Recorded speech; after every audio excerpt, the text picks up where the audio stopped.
ఇది పామాయిల్ తోట. ఈ తోట నాటుకొని 2.5 సంవత్సరాలవుతుంది. పామాయిల్ తోటలో ఏ పనులు చేయాలి, ఏ పనులు చేయొద్దు అనేవి మనం తీసుకున్నట్లయితే, ముఖ్యంగా పామాయిల్ తోటలు అంటే ఈ మొక్కలను నాటుకున్న తరువాత ఎట్టి పరిస్థితుల్లో కూడా అది ఏ ఇయర్ అయినప్పటికీ అంటే ముఖ్యంగా మనకు క్రాప్ స్టార్ట్ అయ్యేది 3-4 సంవత్సరాల తర్వాత మనకు గెలలు అనేటివి తోటలో గెలలు రావడం అనేది స్టార్ట్ అవుతుంది. అప్పటి వరకు యాజమాన్య పద్ధతులను కరెక్ట్‌గా మనం చేసినట్లయితే మంచి దిగుబడులు మనం పొందుతాం కాబట్టికి ముఖ్యంగా పామాయిల్ తోటలో ఏ పనులు చేయొద్దు అనేది తెలుసుకోవాల్సిన అవసరం ఎంతైనా ఉంది. ఇందులో భాగంగా మొదటగా పామాయిల్ తోట నాటుకున్నాక అంటే మొక్కలు పెట్టిన తరువాత ఎట్టి పరిస్థితుల్లో కూడా మొక్కకు దగ్గరగా అస్సలు దున్నకూడదు. ఎందుకంటే ఈ మొక్క యొక్క వేరు వ్యవస్థ పీచు వ్యవస్థని కలిగి ఉంటుంది. మొక్క నుంచి దాదాపు 3 మీటర్ల దూరం వరకు విస్తరించి ఉంటుంది.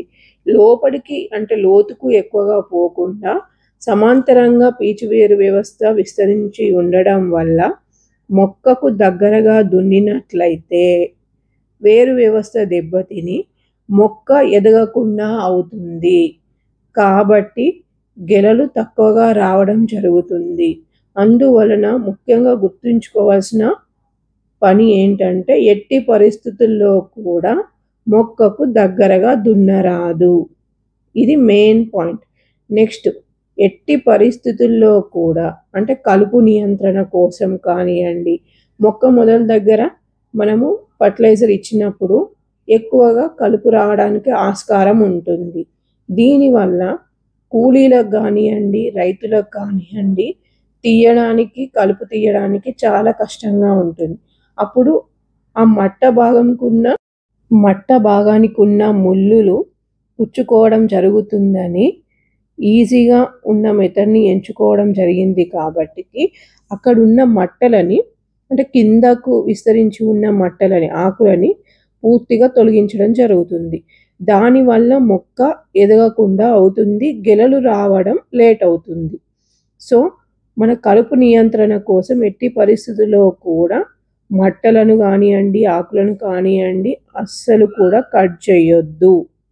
అంటే మొక్కను దగ్గరికి దున్నరాదు, ఆకులని ఎట్టి పరిస్థితుల్లో కట్ చేయరాదు. నెక్స్ట్ మొక్కలు పెట్టిన తరువాతకి సంవత్సరన్నరకి కంపల్సరీగా ఇలాంటి ఫ్లవరింగ్ అనేది స్టార్ట్ అవుతుంది. ఇక్కడ మనం చూస్తున్నదంతా మేల్ ఫ్లవర్ అంటే ఇందాక గుత్తుల్లాగా ఉంది కదా, అదంతా మేల్ ఫ్లవర్. కంకుల్లాగా ఉంది కదా, అదంతా మేల్ ఫ్లవర్. ఇప్పుడు మనం చూస్తున్నది ఇవి చిన్న చిన్న బంచెస్ ఆల్రెడీ గెల స్టార్ట్ అయినాయి. ఇవి మనము ఎప్పటికప్పుడు తొలగిస్తూనే ఉండాలి. అంటే ఒకటే చెట్టు పైన మొగ పూగుత్తులు వస్తాయి, ప్లస్ ఇలాంటివి గెలలు కూడా చిన్న చిన్నవి వస్తూనే ఉంటాయి. అంటే ఒకే మొక్క పైన ఆడవి మగవి 2 వస్తాయి కాబట్టికి మనకు 3.5 సంవత్సరాలు వచ్చేంత వరకు ఎలాంటివైనా కూడా మనం తొలగిస్తూ ఉండాలి. దానివల్ల మనకు 4 అంటే 3.5 సంవత్సరాల తర్వాత వచ్చే గెల సైజ్ అనేది ఎక్కువగా ఉంటుంది. దానివల్ల దిగుబడి కూడా ఎక్కువగా పెరుగుతుంది. అందువల్ల మనం ఈ అబ్లేషన్ అంటే పూగుత్తులను కానియండి, ఇలాంటి చిన్న చిన్న గెలలను కానియండి తొలగించడాన్ని అబ్లేషన్ అని అంటారు. ఈ ప్రక్రియని కంపల్సరీ 3 సంవత్సరాలు వచ్చేంత వరకు మనము ఆయిల్ పామ్ తోటలో చేయాల్సిన ఆస్కారం ఉంటుంది.